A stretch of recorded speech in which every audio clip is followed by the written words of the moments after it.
Israeli lobbyists, Miriam and Sheldon Adelson, have given Trump well over $100 million. And according to Trump, they have been his best customers. You know, Miriam and Sheldon would come into the White House probably almost more than anybody outside of people that work there. And they were always after, and as soon as I'd give them something, always for Israel. As soon as I'd give them something, they'd want something else. I said, give me a couple of weeks, will you please? On the same week, it was announced that the government just saved $1 billion. $1 billion was sent to Israel. And President Trump's first guest to the White House was Israeli Prime Minister Benjamin Netanyahu, wanted by the ICC for an ongoing genocide. Would Palestinians have the right to return to Gaza if they left while the rebuilding was happening? It would be my hope that we could do something really nice, really good, where they wouldn't want to return. Why would they want to return? The place has been hell. It's been one of the meanest, toughest places on earth. But you take certain areas and you build really good quality housing, like a beautiful town, like someplace where they can live and not die. Because Gaza is a guarantee that they're going to end up dying. The same thing's going to happen again. The U.S. will take over the Gaza Strip, and we will do a job with it, too.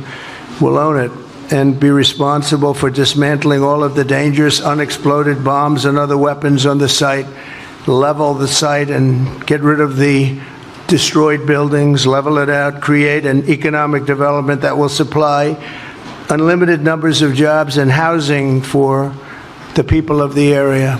You are talking tonight about the United States taking over a sovereign territory. What authority would allow you to do that? Are you talking about a permanent occupation there? I do see a long-term ownership position, and I see it bringing great stability to that part of the Middle East and maybe the entire Middle East. And everybody I've spoken to, this was not a decision made lightly. Everybody I've spoken to loves the idea of the United States owning that piece of land. When the president talks about cleaning it out, he talks about making it habitable, and this is a long-range plan. They've dug tunnels underneath there that have basically degraded the stone that you make that would form foundations. We have to examine that. You do it with borings. You do it with subterranean surveys. How long could that take? And this guy knows real estate. It's years on top of years.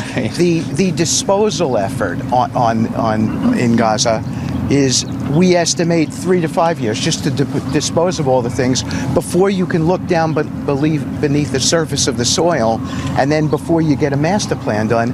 And the president is intent on getting it all done correctly. So to me, it is unfair to have explained to Palestinians that they might be back in 5 years. That's just preposterous. And he's just taking a common sense approach.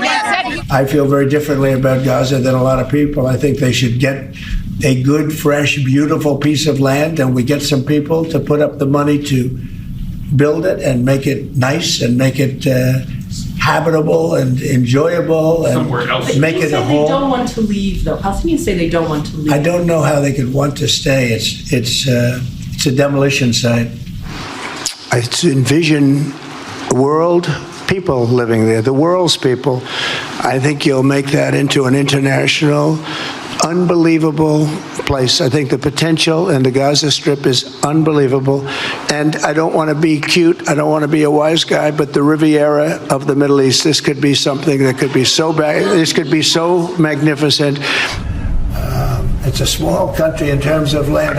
See this pen, this wonderful pen? My desk is the Middle East. And this pen, the top of the pen, that's Israel. That's not good, right? You know, that's a pretty big difference. I use that as an analogy. It's pretty accurate, actually. I've said this before. I'll say it again. You are the greatest friend Israel has ever had in the White House. Greg Reece reporting.